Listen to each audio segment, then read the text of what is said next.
I'm going to kick off this conversation with my first question, which is really one of the things that I found interesting in this book.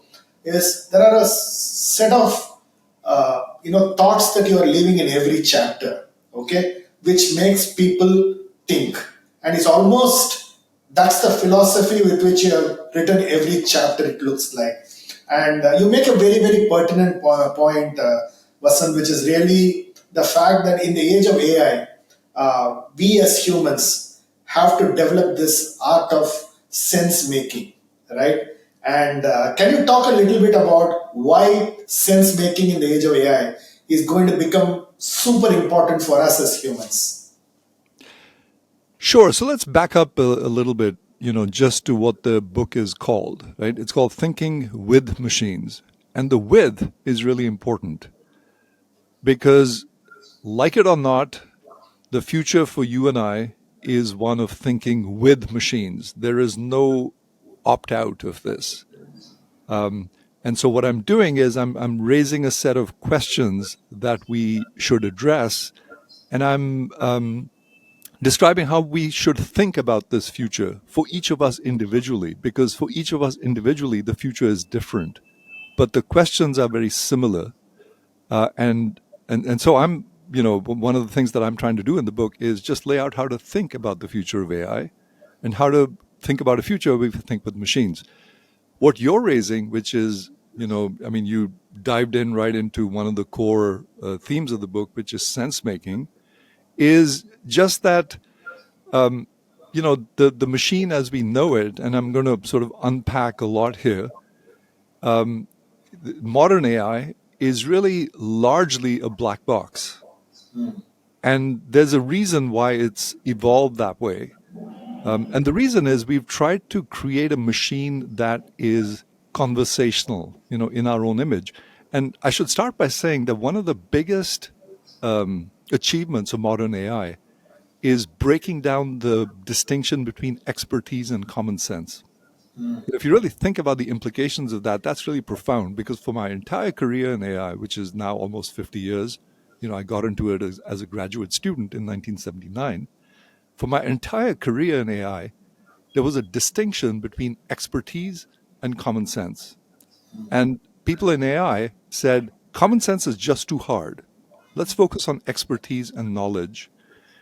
And, that's been, for the most part, how the AI paradigm has evolved. We built these ever more sophisticated applications.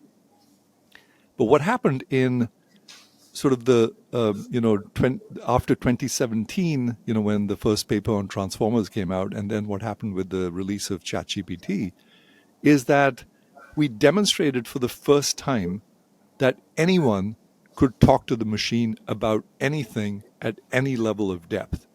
That's a remarkable achievement, if you think about it. And I never imagined that I would see that in my lifetime. So that was just like a mind-blowing kind of achievement. The distinction broke down.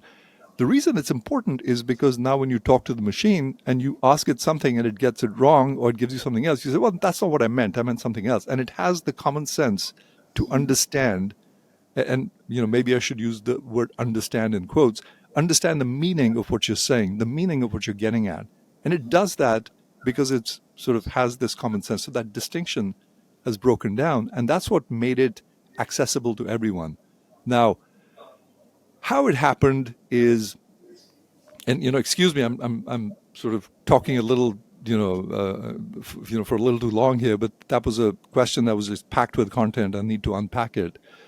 The way we achieved it is, by predicting the next word in a sequence. It was as simple as that, which makes some people think that, well, no, all it's doing is sort of next word prediction. Is it really intelligent? Does it really know anything?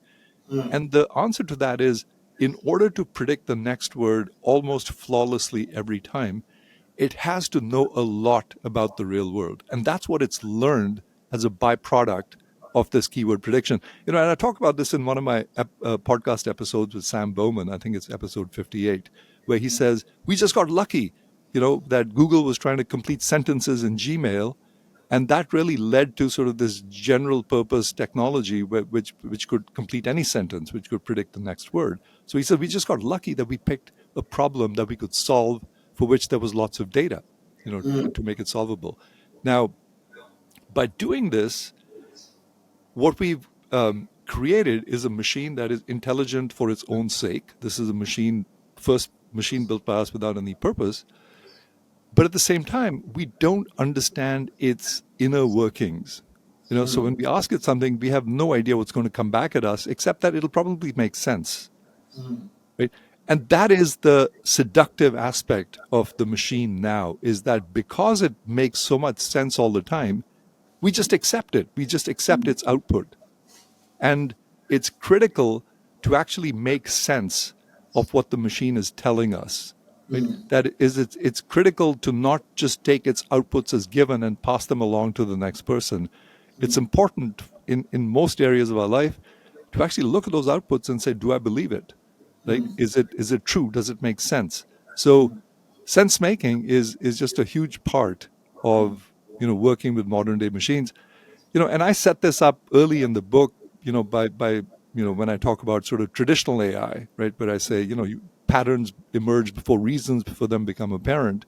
And the reasons is all sense making, right? So throughout AI, in the previous paradigm, we had to make sense of patterns.